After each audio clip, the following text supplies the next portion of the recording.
Hello learners. आशा है कि आप सभी स्वस्थ हैं। आइए, सप्ताह की साझेदारी चैप्टर को जब हमने फिनिश किया तो उसके बाद हमने चैप्टर शुरू किया संघवाद।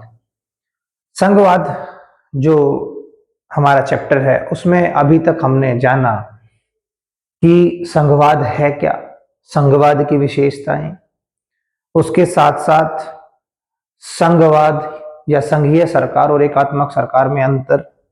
उसके बाद हमने जाना कि भारत में संघवाद की जो व्यवस्था है वो किस तरीके से है और भाषीय व्यवस्था किस तरीके से भारत में रही है। आइए आज हम जानते हैं कि केंद्र और राज्य संबंध किस तरीके से काम करते हैं।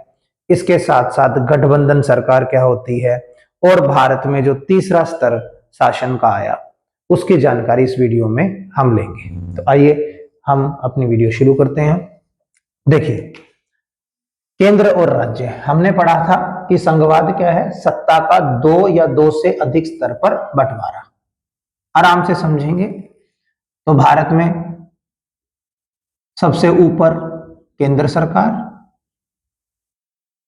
उसके बाद आई राज्य सरकार। ठीक है, सबसे पहले इनके संबंधों के बारे में बात करते हैं।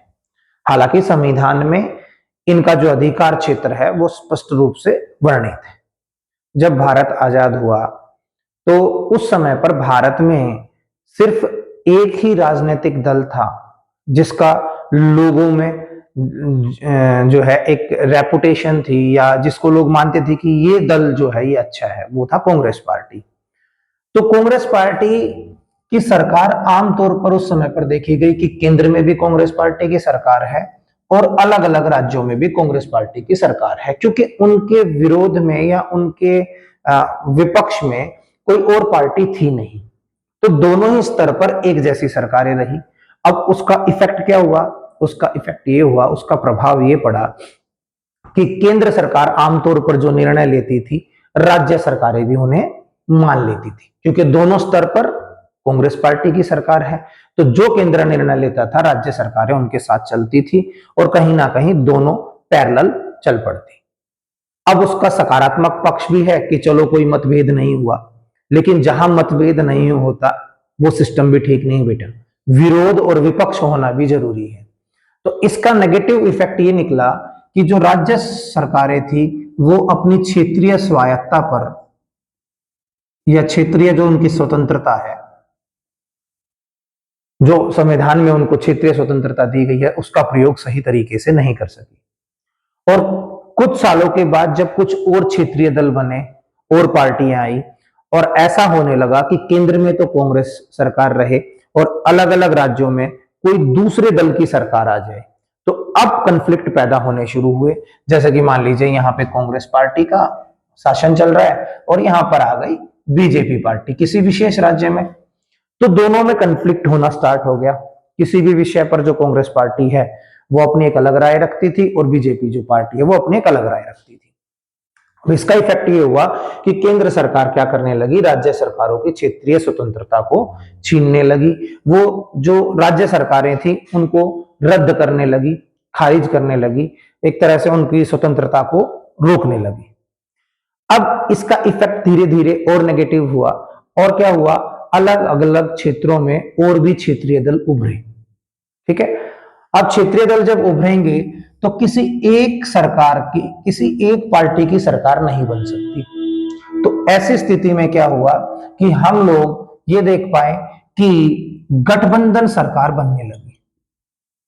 ये स्पेशली 1990 के बाद गठबंधन सरकार बनने लगी। अब गठबंधन सरकार होती क्या है ये समझते हैं। देखिए बेटा, जब भी चुनाव होता है, अगर कोई एक दल बहुमत ना हासिल कर पाए तो वो दल क्या करता है, अन्य दूसरे दलों से बातचीत करता है। अगर उनकी विचारधारा मिलती है तो कुछ और दलों को अपने साथ लेकर बहुमत हासिल करता है, उसे बोलते हैं गठबंधन सरकार। ठीक है, उसमें कोई एक दल नहीं है बल्कि कई दलों ने मिलकर सरकार बनाई है, उसे कहेंगे गठबंधन सरकार। आइए भारत में दो गठबंधन बने, केंद्र स्तर पर भी और राज्यों में भी, उन दोनों को जानते हैं। सबसे पहला गठबंधन बना एनडीए, जिसका मतलब जिसके लिए अगर हम फुल फॉर्म कहें तो नेशनल डेमोक्रेटिक अलायंस। ठीक है, इसमें जो सबसे बड़ी पार्टी है वो बीजेपी है। एनडीए, एनडीए में सबसे बड़ी पार्टी कौन है? बीजेपी है। दूसरा ग्रुप बना यूपीए। यूपीए की फुल फॉर्म थी यूनाइटेड प्रोग्रेसिव अलायंस, राइट। और इसी का नाम बदलकर अब लिखा गया है India. India means India, Indian national democratic inclusive alliance, right. अब देखिए हम इसे थोड़ा सा समझते हैं 2024 का जो लोकसभा चुनाव हुआ था उससे। 2024 में चुनाव हुआ लोकसभा का। लोकसभा यानी कि कहां? केंद्र सरकार, यहां है लोकसभा।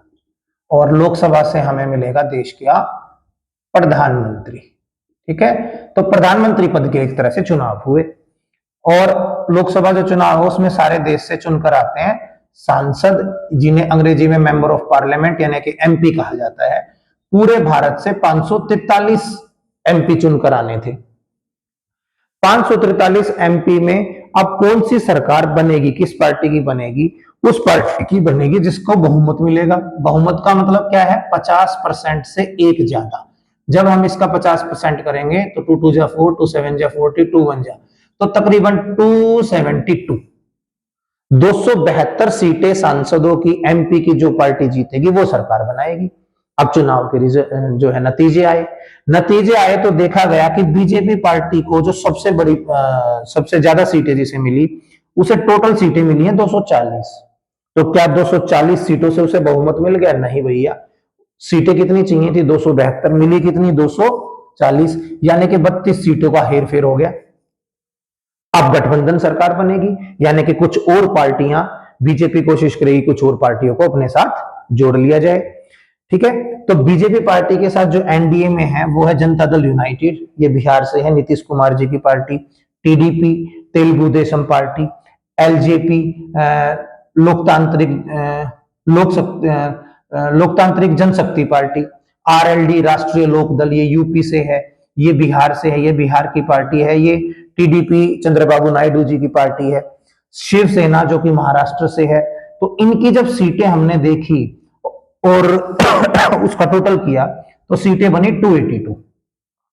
तो अगर ये पार्टियां इकट्ठी हो जाए तो बहुमत मिल गया। तो जो एनडीए अलायंस है वो यहां पर सरकार बनाने में कामयाब हुआ। दूसरी तरफ जो यूपीए या इंडिया गठबंधन था, जिसमें कांग्रेस पार्टी को सबसे ज्यादा 99 सीटें मिली, उसके साथ समाजवादी पार्टी है, आम आदमी पार्टी है, सीपीआईएम है, टीएमसी है, तृणमूल कांग्रेस जो कि पश्चिम बंगाल की पार्टी है ममता बनर्जी जी की, उनको टोटल सीटें मिली 235।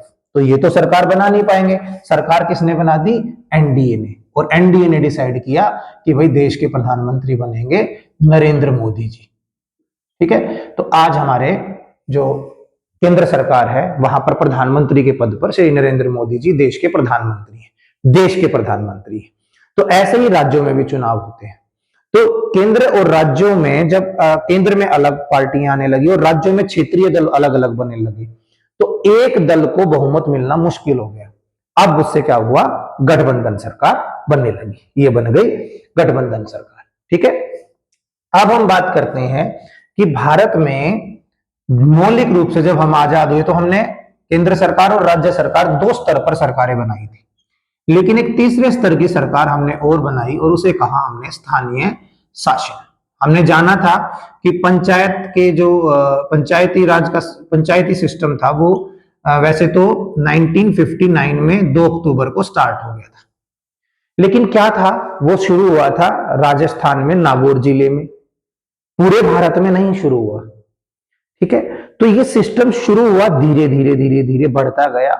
और यहां पर एक विषय और है जो आपको ध्यान रखना है कि राज्य सरकारें इस सिस्टम को बनाती थी और राज्य सरकारें ही इसे गाइड भी करती थी। संविधान में इसके लिए कोई ब्यौरा नहीं दिया गया था, क्योंकि जब संविधान लिखा गया तो भारत में सिर्फ 2 स्तर की सरकार थी।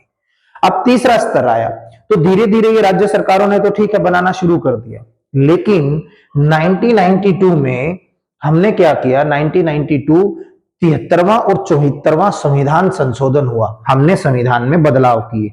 ठीक है, 1992 में, और हमने संवैधानिक अधिकार इस स्थानीय स्वशासन को दे दिए। संवैधानिक अधिकार देने का मतलब क्या है बेटे?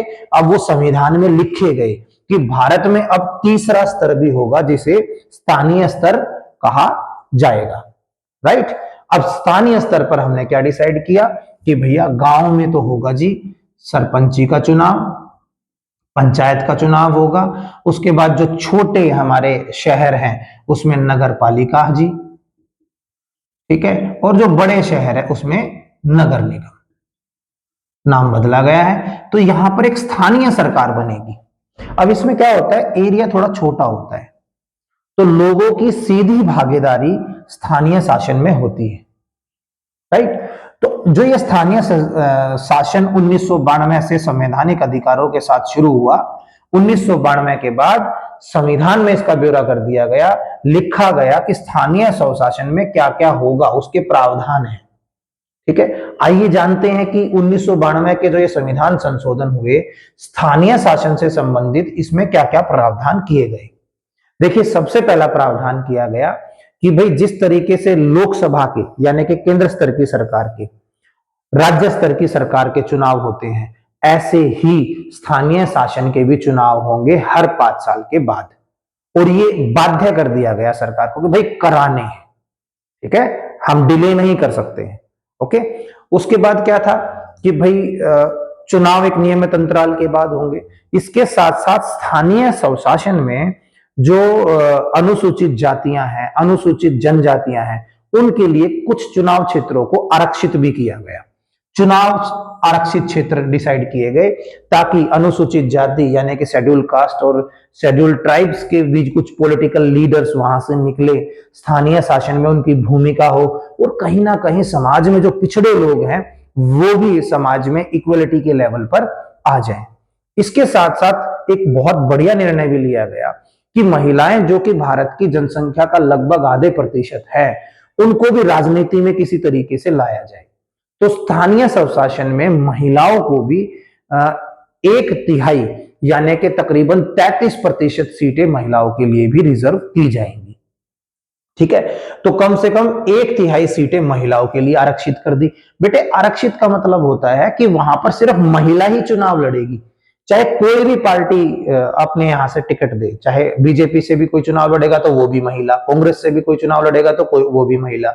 अब इसका फायदा क्या होगा कि जीतेगा कोई, आखिर में फाइनली चाहे कोई भी पार्टी जीते लेकिन एक महिला को आरक्षण मिल जाएगा, महिला वहां पर जीत जाएगी, ठीक है। उसके साथ साथ राज्य सरकारों ने भी अपना जो राजस्व यानी कि जो कर मिलता था राज्य सरकारों को भी, उसका भी ब्यौरा दिया गया कि भाई अब ये वाले टैक्स जो हैं ये स्थानीय शासन लेगा। जैसे मनोरंजन कर होता है, जब हम मूवी देखने जाते हैं तो हम टैक्स देते हैं, मेले लगते हैं कहीं पर तो वहां पर टैक्स दिया जाता है, ठीक है। तो वो टैक्स जो है वो स्थानीय शासन के पास जाएगा, नगर निगम, नगर पालिका, सरपंच के पास जाएगा, ओके। इसी तरीके से राज्य और स्थानीय शासन के चुनाव कराने के लिए एक स्वतंत्र राज्य चुनाव आयोग भी बना दिया गया, ठीक है। आइए अब हम आज के